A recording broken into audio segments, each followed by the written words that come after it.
People who've just seen you in the Strictly environment may not realise, of course, you know, how much singing you've actually done. Well, it's a past life coming to haunt me, darling. I think that's what it is. I mean, I was in musicals ever since I was 17, and I did that up until I was 30, and I loved that part of my life. And, of course, when I did my All Balls and Glitter tour, people were saying after it, have you got any of those songs recorded? I said, actually, no, I don't.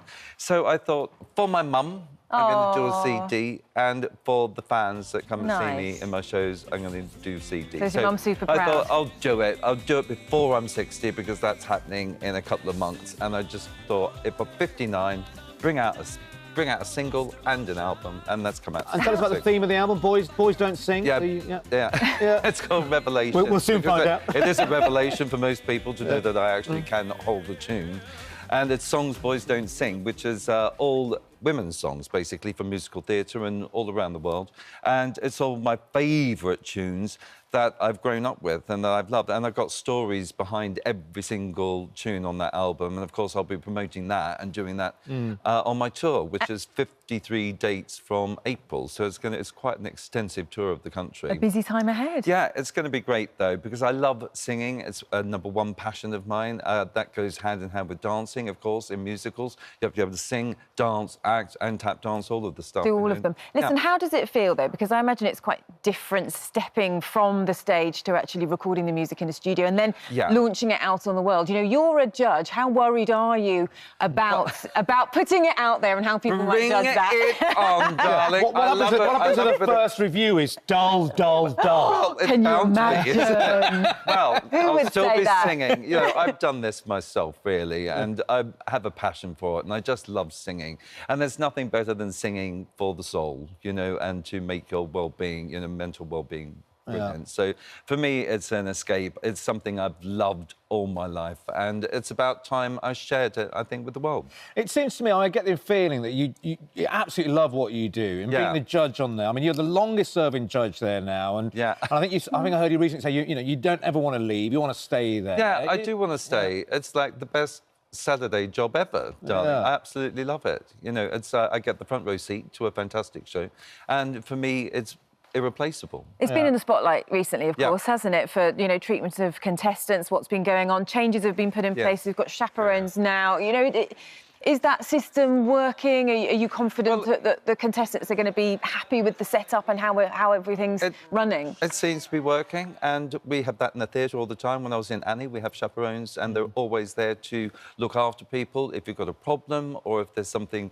that doesn't feel quite right, you can go to someone, and there's someone to actually witness and go through it all. I think it's working really, really well. We've got a very happy company, and they're a lot of fun, as people can tell, you know, from the telly. Were you just as surprised as lots of us when we read some of the stories, like hearing those stories? Or in your time, had you seen stuff you thought, oh, OK, that might be sort of crossing a line? I was shocked, #1. I was pleased the BBC did an investigation, and I was pleased to actually hear the result of that. You know, because when it's speculated upon, you don't know where to go, and then the stories start flying wildly around, you know, and I just wanted to wait until the investigation and the report was done, and of course that's done, so that feels like a weight off my shoulders, I will say. And I just want to get on and celebrate, you know, the most spectacular and fun show over the last 20 years, and that's what we really should be doing. You know, it's a show families can sit down and watch together, and everybody enjoys.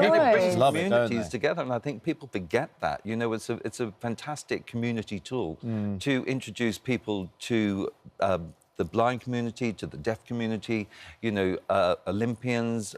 It's great. I think I love Dr. Coogan's Bollywood moment. I mean, for me as a British Asian, to see Bollywood I agree. on BBC One and, at peak time. I would love to learn that myself. You know, after seeing that, I thought this is a spectacular genre that I think it would be great for. Oh God, you're going to do a Bollywood album next, aren't you? I might. Oh, here we go. I mean, I do love the movies. They're amazing, and the dancing is spectacular. It is. It's so striking. And so is the singing, actually. Who are you tipping for the top then for the Glitter Ball this year? Who are the ones to watch? I am loving the cast. I think, you know, Chris is fantastic. I absolutely love his sense of humour. I think he's probably the most, he answers me back the most of anyone. Got to be done, hasn't it, really? Anne Widdicombe in the day. And he is just absolutely brilliant. There's a lot. Tasha is fantastic, absolutely gorgeous dancer.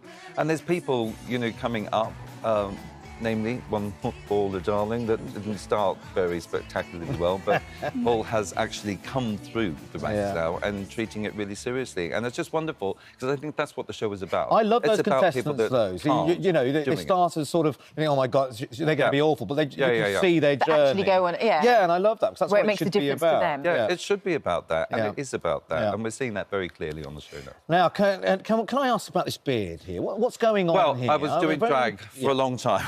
And the real answer to that is I wanted to give my skin a rest, and I grew it for a month, for actually a week. And I thought, actually, it grew like that in a week? No, what's going on? No. What are you eating for breakfast?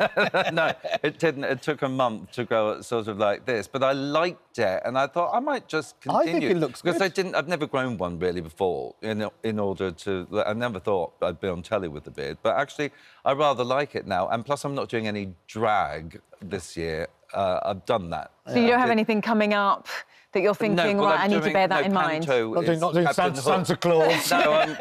No, I'm in the thing in Milton Keynes, darling, waving with Santa Claus, because I'm playing Captain Hook in Peter Pan, of course, in Milton Keynes for Panto, which is going to be great fun. But it's great to be able to sing in the shows as well. You know, that's what I love so much. And it's so brilliant bringing this album out now, because I do work in Panto a lot and in musical theatre, and people... A lot of people on the telly, I mean, that watch at home, wouldn't have a clue that I'm from musical theatre. So I think it's really wonderful to share everything. All of those parts of you. And when we're on about sharing, talk to us about your wedding plans, because I know it's been postponed, but you're gearing towards a date, aren't you? I have drainage issues, darling. Oh, dear. At home.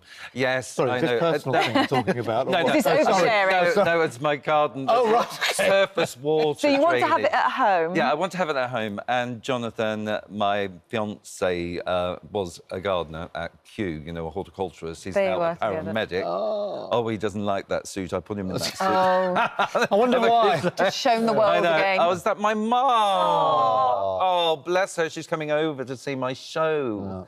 I'm doing some Scottish dates, so Mum's coming over for that. Lovely. Yeah, which would be great. So we're running out of time. I do need to ask you, Liam Payne. Yes. I know you met Liam, didn't you? Yes, I did. We're all devastated. On Jonathan Ross, and you know, 31 is just no age, and sad.